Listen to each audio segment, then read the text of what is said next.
Hello and welcome to episode 6 of the 20 Years of Cthru27 podcast. A podcast reminiscing about a bygone age in East Suffolk, where there were these places called venues, where people could come and dance, young bands could get inspired, local bands could put on shows, and band members could, well, pull whiteys outside. That's right, in today's episode I'm chatting via the means of Zoom to former Cthru27 bass player Adam King, about his Leone project, his favourite times in the band, and what it actually felt like to crawl out of Britain's longest bar. As always, I'm your host Richard Trigg, and I just wanted to take this quick opportunity to say thanks for listening so far. And if you are enjoying this series of podcasts, which I really hope you are, please drop us a rating, leave us a review, like, comment, share, all of that. It really does mean a lot. Right, back to the podcast with Mr. Adam King.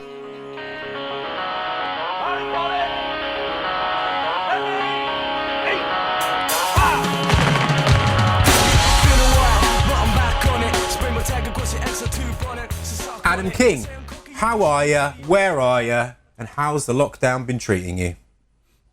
Hello, mate. I'm up in Liverpool.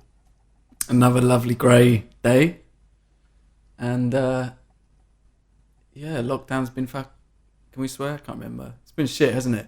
Yeah. 2020 was just a bad year generally. Personally, for me, it had a bad start, personal loss, and I just moved up to Liverpool with no money, no job. So it just got worse from there, really. But yeah, actually looking forward to coming back to Suffolk in half term. First time since Christmas. And I should say that, life's all ups and downs. And I have got two lovely new nieces who've come into this world recently. And yeah, that's been one of the worst things, is like not being able to travel really, because I haven't even met my niece Georgie, who's in Belfast. So hoping coming back to Suffolk in half term, and then start of summer I think I'm going to go to Belfast. So yeah, I mean, things are looking good now.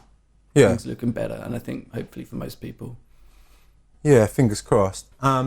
We should probably talk about Leone and what you've been doing with that. How's that all going, and when can we expect to hear the record and all of that kind of stuff?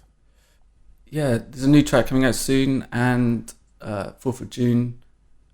Weirdly, this track's called 4th of July, but I thought it made sense to get it out before the 4th of July. And I think I'm just going to drip feed tracks every 4 or 5 weeks, and maybe the record will come out like New Year. Are you going to put it out as a record, or? Well, I think it will just come together as a collection of songs as a record, but I figured I'd kind of drip feed the tracks rather than just dump a whole album for everybody. It's a bit weird now, I suppose, how people, a lot of people tend to not worry so much about the record and just concentrate on this kind of single thing. But for me, I find that whole concept a little bit odd, I suppose, because we come from a time when the album was so prolific. Just to have it and see it, I don't know, as a record rather than these individual tracks. But it does seem to be the thing that people are doing now, concentrating more on sort of singles and playlists. And is that kind of more of the thing, or are you still hoping to put it together in some kind of, nice package that we would have liked, back in the day? I think it is just going to be a digital thing. I think it'd definitely be nice at some point to put it together as like a physical vinyl or something. But I think, I just think these things have changed so much, and I think there's so much noise, digital noise, not just music, like everything. And when you're releasing music, you're releasing it on a platform which is not just for music. It's about what everyone had for breakfast. It's about what settee you can buy next. It's about everything, and it's all hitting you at once. Trying to juggle that, and I just think it's the digital era we're in is amazing on so many levels, but then also you kind of miss how things used to be, like you say, like. No, a band could release a record every 4 years, and you're anticipating it, and you weren't really that concerned about it because you knew it was going to come and it was going to be great. But now it's like, if you go silent for 4 years, you're kind of like, yeah, hello, does anybody remember me? Yeah, no, I agree. Like the olden days, you could have that time, that period in between, and the press was so important, and it was also exciting to see them bands, that story between them periods in the press, and the videos and the lead up to that, and concerts, and getting on the phone to try and get tickets to go and see whoever it was, Ash at the UEA or whatever. It was exciting. Now it seems, like you say, everything is on these platforms, which is not just music, and it's just different time in it, really. Yeah. And perfect segue into my first sort of question for you, which was going back to the very start of your time in Cthru27. Take me back to your earliest memory or first encounter of the band, and ultimately how you remember ending up in it. Well, a friend of mine, Joe Leftley, he was the original drummer, I understand. And I used to hang around with Joe a lot at his house, and we'd always, we were young and we were listening to a lot of music, drinking beer, hanging out in his bedroom. And, at that time we were going to a lot of local gigs and local bands we were watching. And I remember him playing me the CD, and I guess it would have been Don Steps. Was that I don't know. There's probably songs like "So Wrong." You've been the first one, I reckon, right? Like the original kind of demo. Like, would Lyrical Force have been on there? Yeah, that was on there. I can't remember. Beautiful Sky, maybe. Yeah. So it's those songs which I just thought they were great, and it seemed of the time very fresh and exciting. And Joe, I think, had the conversation, or he introduced me. I mean, we kind of vaguely knew each other, but yeah, we did. Yeah, he put the kind of the idea out there, and then I remember we had a phone call or something, and you and Flatty came around to my parents' house in Holton. Yeah, that's right. Yeah, Flatty brought that up in his podcast, actually. Yeah. Yeah, and you came round, and so that was kind of my first memory of it, and I loved those original tracks, and I think, I wanted to get involved in a band that was active, and I'd been watching a lot of bands from our peers and friendship groups, and these gigs were like busy, people turning up and like having a great time, and I was like, I'd really like to get involved in that. Yeah. So that was kind of what happened. But what I couldn't remember is whether I actually ever played a rehearsal with Joe, because he then left, and I can't remember if we did do a rehearsal. It was probably only one, and I can't remember if that happened. Yeah, I can't remember. Maybe one or two, possibly. Yeah, and I just thought it was quite just quite crazy, really, because me and Joe had always jammed a lot. Yeah, I think we saw it as like a cool thing for us to get involved in. Yeah. And then I joined, and he's like, "Yeah, I've left." Yeah, he left. Like, that's right. Yeah. Yeah. Crazy. What do you remember about the first show you did with us? Do you remember where it was? No.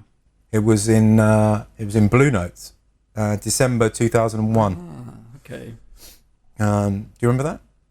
I remember playing at Blue Notes, but potentially there could have been a few shows there, couldn't there? I think there probably was, yeah. Yeah. But that first one was with a band called Shoot the Jester, and Ben Lever's band. Okay. Yeah, I mean, I don't remember. I remember the flyer, but I don't remember playing it. So. Yeah, it's weird. So I've been listening to some of the other episodes of this podcast, and I was really feeling like, it's kind of weird because it feels like a lifetime ago, and it's really hard to remember much. But then it is weird what, something somebody else will say will spur off or bring back a load of other memories. But also, like, those incidents where we have photographs and video, like, they feel more real. Yeah. But it's only because we have that documentation, you know. But yeah, there's a lot of stuff. Sadly, maybe it's not sad. I mean, I think nowadays people live their life through social media, and we didn't have that then. Yeah, it didn't exist, did it? It's lucky that we have some videos and some photographs, but you know, I think we're pretty just enjoying it really at the time. Yeah. What was your favourite ever show that you played with the band? I think it was like the sort of reunion comeback show we did at the Lady of the Lake, because I think when we were, how many years had that been since we'd played a show? Like 7 maybe? Yeah. So it felt like a really long time, and I think prior to that, like, we were really driven and worked hard as a band, and I think we had we were maybe hoping to achieve a bit more than we did at the end of the day. But I think when we played that show, made me really appreciate what we did have, because it's like, holy shit, all these people, like, it made it seem more important because people turned up and remembered us. Absolutely, and it's like, I think you can easily take what you build locally for granted, because and other projects I've been involved in since, and seeing other local bands, and what we, not to sort of bigging our own selves up here, but what we achieved isn't as easy as people think. Like, it certainly hasn't been in other projects I've been in, and 100%. other mates bands, but maybe it's a sign of the times as well. Like, people just did go out to shows back then. Yeah, no, I completely agree. And like you said, like, sometimes you can, when you're just busy in the moment, you're not really worried about photos or videos, or at least we weren't, and you can kind of miss it. So like, I think that's almost the same. Like, we're doing all these shows, like local shows, and you kind of miss the fact, okay, you just took it for granted somewhat, and then of course 7 years later put on a show, like, is anyone going to turn up? And everyone turns up again, and then you can kind of go, that was that moment where we got to appreciate that. Like, yeah. So I completely agree. Yeah. Yeah, I guess that kind of buzz as well, because I remember we all went to your house in Lowestoft. Yeah, we did. Yeah. And I think we had some food, and I think we were all feeling pretty anxious. I mean, I definitely was. And then, to turn up to play that show was, I guess it was, a bit of a buzz from maybe expecting much less in terms of. We all tried to not drink, if you remember, and I can't remember. Maybe I was with you, but we all got like taxis back to the venue, and I remember running into Asda, getting a beer and having it inside my denim jacket, because we said we weren't allowed beer. I remember sitting in the back of the taxi. I know Johnny was in there as well, and I was trying to open this can in my pocket to secretly drink it on the way there. And I remember just everyone being quiet just at the moment he went, Psh! I was like, oh, and there's who's got a beer? And then just drinking the beer, and that was good though. It was an anxious 20 minutes going from my house back there with everyone. Swoosh time, podcast time, see-through style. Talking of shows, we've also played some really weird shows, really odd bills with some really odd bands. But what do you reckon the strangest show you ever played with the band was? It was kind of the era as well. I think like promoters were just always really looking for like really eclectic lineups, but it didn't always seem to work from the audience's point of view. And I think we played a gig in Leicester, and we were kind of put on. I mean, obviously Johnny raps. I think we put on with spoken word artists or something like that, and it was just right. It was just a bit of a weird lineup, and I think the spoken word people were local, and they'd brought a lot of following. And then we kind of turned up.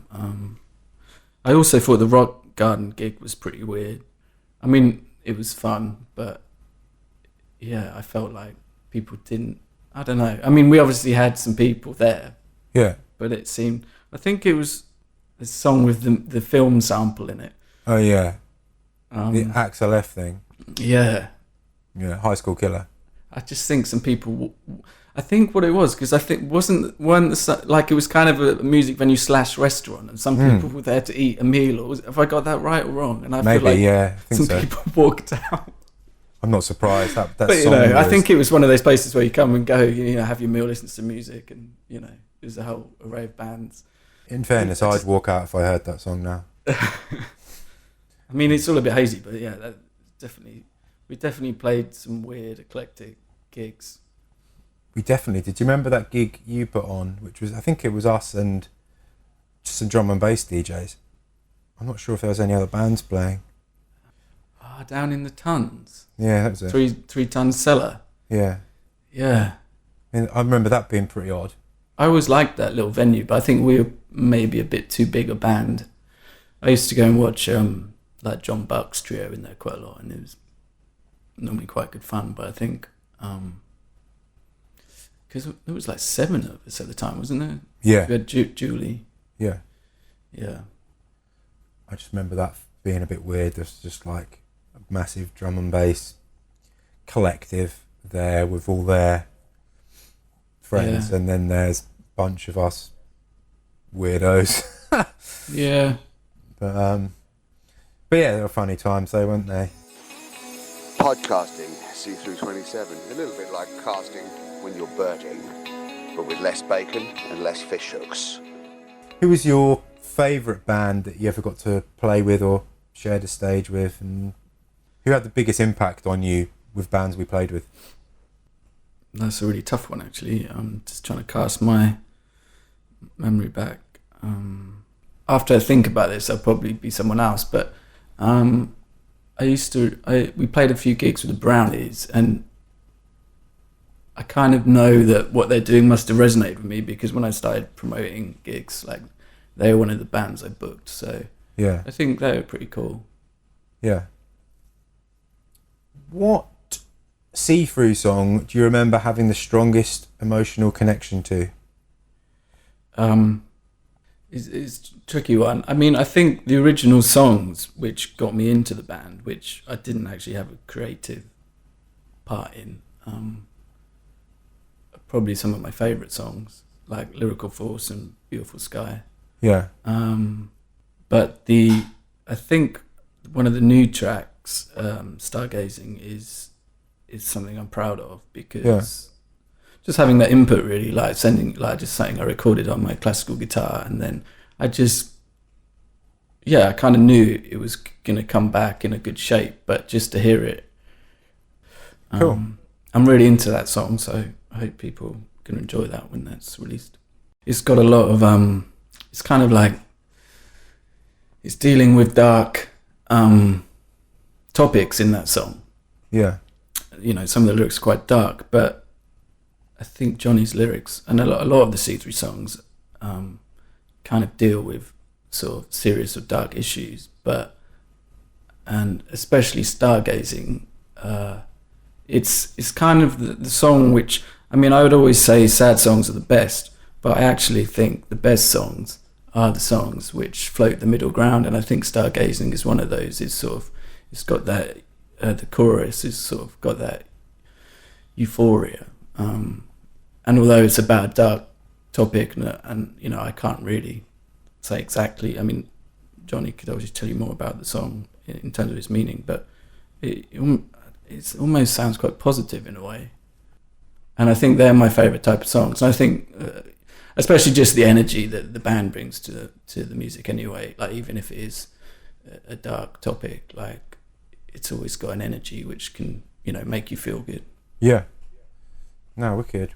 What do you reckon the quintessential Cthru song is? What would you, if someone said, what do Cthru sound like, what would you show them? I'd put on Lyrical Force. Okay. Yeah. Fair enough. This one's going to be a great one. This could be a long-winded one. What was your most embarrassing moment during your time with the band? Oh yeah, so I've thought about this. So when I joined the band, so most of you guys, you went to the same high school, and I didn't. So I think I felt like a little bit of an outsider, although we knew each other, and some of us went to middle school together. So, you know, you and Flatty and Paula were in Lemma, and Johnny and Liam were in Hookworm, right? Yeah. So I kind of felt like, okay, I'm a little bit out of the group here. So I mean, we were having a rehearsal, and after rehearsal we drove down to Southwold Pier. Yeah. And I think at the time you guys were quite into your sort of hippie experimentation, substances and that sort of thing. So I think it was Flatty's car, because I think it was a red VW, and that sounds like the sort of car Flatty drives. 100%. Yeah. And so I'd parked up next to the car. I can't remember exactly who was in the so I was to the left, and I don't know if it was Liam or Flatty in the passenger seat. I think it might have been Liam, and he was making up this concoction for me to partake in. So I'd never done anything like this before, and but I thought, well, maybe I should have a go and see what it's all about. And, you know, like, yeah. So I took this thing, this big bottle, smoke. Anyway, so I'd inhaled that, and then conversation carried on, and I passed out basically, and I fainted and I hit the floor, but then I got up really quickly. Oh my God, I remember this now. And I just tried to pretend it didn't happen. So can you imagine it? I'm standing there, I've passed out, but just bam, right, I'm up again. Didn't happen. So I was standing outside of my car, right? So I'm standing next to my driver's. Yeah, that was it. And I think I was just so embarrassed. I was like, right. Think I might shoot off now, guys. And everyone was like, are you sure? You okay? He's like, yeah. And where's my car? Right. And I was standing next to my car. I was probably holding my driver's door.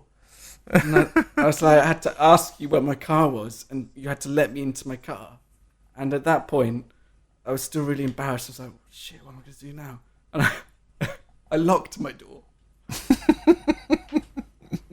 And you guys were like, are you right, Ads? You right? It's like, yeah. And then I drove home. You drove home? With no word. And I just think, you must have been thinking, what the fuck? This guy's just passed out.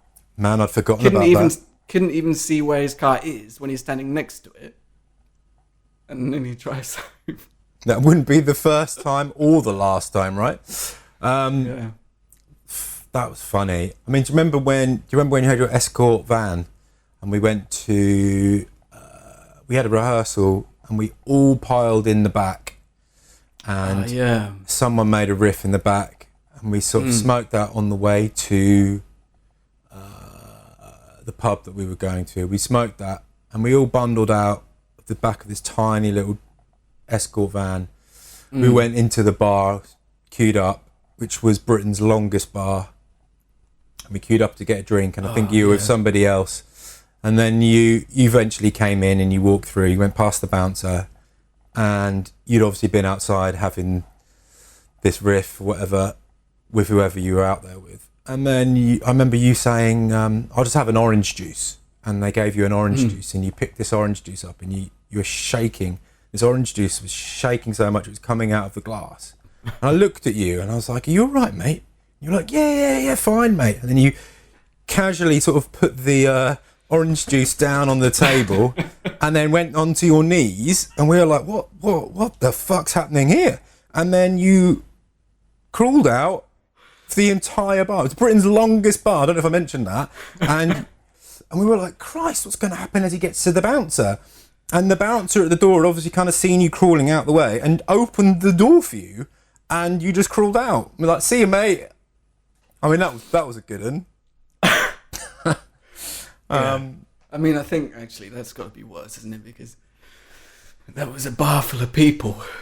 Well, I mean, that was funny. And there was another one. I mean, all of my favourite stories of you involve a car. Remember that show that we played and you accidentally drove forward rather than backwards and you went on a massive lump? And I was just going to say about that. Yeah, that just literally, I'd forgotten all about that. And that just come back to me. So we were playing this house party. I don't know if we were staying there or if it was just going to be an all-nighter, but I decided I wanted to leave. And I got my car stuck on like a verge, basically. And it was, balancing like a... I don't know, scale. some scales. Yeah. So like... yeah. And embarrassingly, I had to get help to push it off this mountain. I was trying to tow your car off this lump. Yeah, I mean, a lot of my these stories normally involve a car or something. Yeah, they definitely do. Yeah, I mean, there's a lot more, but that's probably a different episode. Yeah, absolutely. I mean, what's the funniest memory you've got in the band? Not necessarily the most embarrassing. What's the funniest time you ever think you had? The funniest or fun? Well, I mean, either or. I mean, the funnest time was obviously Serbia and Exit Festival. Yeah. And the travel. I mean, I always like the travel and the stuff that happens outside the music. Like, I was just thinking, like, just little things, really. Like when we used to be traveling, and whether we were going to London, and just remember we always used to stop at that cafe, like in the middle of the night. Yeah, absolutely. Off the A12. I don't know. Remember when we went in there and we'd all been drinking, and Paul sat down and we got some pints. It was about 2 or 3 in the morning, and Paul then fell asleep in the chair and was snoring. Do you remember that? And then we all went out back into the car or van, whatever we were in. And we just left him in there? Yeah, to trick him. And then the staff had to come out. The staff came out and said, "Excuse me, I think you've left your friend who's asleep in there." I can't remember that. Yeah, we always used to get Orwell truck stop. Yeah. Classic fry up at 3 in the morning. Funniest. I mean, yeah, I think some of the stories we have the same kind of, I think, was it Johnny who was telling the story about the PR woman in Norwich? I thought that was hilarious. Yeah. Yeah. I remember she was saying, "I don't know if you're E17 or Rage Against the Machine." Did she?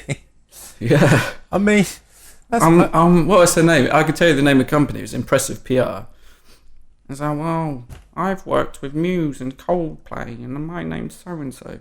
And Paul, I don't give a fuck who you are. Like, I'm Paul Emery. I mean, I kind of think that's right. I mean, Jesus, if she couldn't, I mean, this was the time of the streets. It's like we weren't that avant-garde. Well, no, I was going to say that over the years, you and I had loads of meetings with industry types and agents, and they always sort of said the same thing to us, really, that they loved it, but they couldn't pigeonhole it, which was just mental. Yeah. And then you fast forward to now, and it seems to be the norm, and there's so many acts now who are far more eclectic and weirder than we ever were. I mean, do you think that if Cthru came out for the first time now, that it would be a different story, do you think? Yeah, I do. Yeah. I mean, we were really well received locally. And to be honest, I think we would have been well received. I mean, I think wherever, even at the time, I mean, you just have to work hard, don't you, and play the shows. But because it was there was no social media. So we didn't have that extra platform back then. So, it was very hard at the time for bands to replicate what they had in their local area. Yeah. Because they didn't, unless you were on a label, you had no marketing budget. And the press, I mean, I still believe the PR companies, I still think they're a bit of a joke, really, because at the end of the day, if you're press-worthy, you don't need them. And if you're not press-worthy, you're not going to get any press, and they don't know what to do with you. Yeah. Press writes itself, and all these people, trying to take, I mean, we had so many meetings, thousands there trying to scam out of you, and it still goes on today, and I think you're paying for the advertising space, Yeah. I'd love to see the figures of these blogs, and see what their readership is like. I mean, I don't think they publish it, and I wonder why. It's like, Yeah, sorry, I've gone off on a rant there. No, it's fine, mate. I just, I think it is insulting, even in those days when it was her job, right? And she was, and like you say, we had so many of these meetings. Like, oh, we just don't know what to do with you. It's like, because you don't know what you're doing. Yeah. You just, and they're still the same. They want to pick up on somebody who's already buzzing, already hyping. Then they don't have to do anything. Yeah, exactly. Yeah. It's rolling. It's like, shit, people love this band. Oh, they don't have to do anything. And that's what they want to do. They don't want to work for it. And I know that's a rant. And to a lot of people that will sound bitter because, I'm a musician who not many people have heard of. But I think I'd think that anyway. Yeah. No, I think it's fair enough. Did you ever imagine that 20 years after the fact that the band would be back writing and recording and preparing to perform again? And why do you think that is? What is it about the band? I didn't expect it really, because there was, I think when we kind of did a load of shows which we kind of talked about or billed as reunion shows, and there was new music floating around at that time, and it didn't quite materialize, or it didn't quite develop, and maybe people were, I don't know, it didn't happen. And I kind of felt like because it didn't happen then, I was kind of like, okay, it's not going to happen, like that was it. So when these new, like the most recent tracks started to circulate, I was like, wow, this is cool. And I can't remember what's the track, the first one that was kind of being sent around. Learn to Love the Bomb. Yeah. And I think it just had that same energy and same feeling of like, when I heard that, as when I heard the very first tracks, I was like, okay, it felt like this is back on it, back in the game. And I didn't expect it. And so, and by this point I'd moved up to Liverpool. Yeah. And then, a global pandemic hit us. So, but I'm just proud to be, associated with it and a part of the history. And I think it's cool that it's back together. You certainly left a massive mark in the band's history during your time in the band, and you've had such a massive part to play in the overall sound. But what's the proudest or most unforgettable thing that you'll take from your time in the band? I think just going back to Serbia again. I mean, from when I joined the band, I think it was, I just wanted to be in the local scene, and like I said, I was going to all these gigs, but they were village halls. People were playing in villages, within a, 20-mile radius. So, when I went to Serbia, it's the furthest I'd ever travelled from home, and that was just really exciting. And, something that would have never happened to me without being in the band. So that's probably the best thing. Nice, yeah. I mean, it was quite a prolific thing for us. It's kind of hard to explain to other people what sort of happened on those 11 days, really. But or the first time that we did it. But it was, you're right, like coming from what we were doing and where we lived and the area and what we were trying to achieve, and in our heads failing, to suddenly go and do that, and that experience was... Yeah, and we owe that a lot of that to Wombat, don't we? Yeah, it's Paul. Arranged it. But I think because of the travel time and the time we had outside of the gig, I think a lot of my fondest memories of the band are the times we're not on stage, Yeah. Just the funny things that happen, and it's a bit of a social club, really, isn't it? It's like... Absolutely, mate. What's the one bit of advice you could offer to Baker, who's the new C3 bass player? Just be very careful. Make sure you're the last to go to sleep if you're ever sharing a room with these guys. Mind you, if you share a bed with Paul, probably want to go to sleep first. Great advice. Yeah, so that would be my advice. Now, imagine if you could put on your dream local, I mean Suffolk, show. Who's playing? Who's headlining? What are the support bands? What venues are at? Well, it'd be Cherry Wax all day long. Yeah. Just Cherry Wax. No other band? No, I mean, again, I think, I just feel like I'm repeating other people's answers, but yeah, definitely Cherry Wax, Dacra. To be honest, I'd probably get Cherry Wax, Dacra, and Crawl Blind, which was the gig. I think Lemon played, actually. There was 4 bands, which should have... Oh, yeah, maybe, yeah. Which did happen at Rumborough. Okay. Rumborough Hub. But Cherry Wax didn't play. It was is it Amalgamation? Is that what? It was a different lineup. So the whole gig had been billed as Cherry Wax's last ever gig. Okay. That was the whole promo campaign.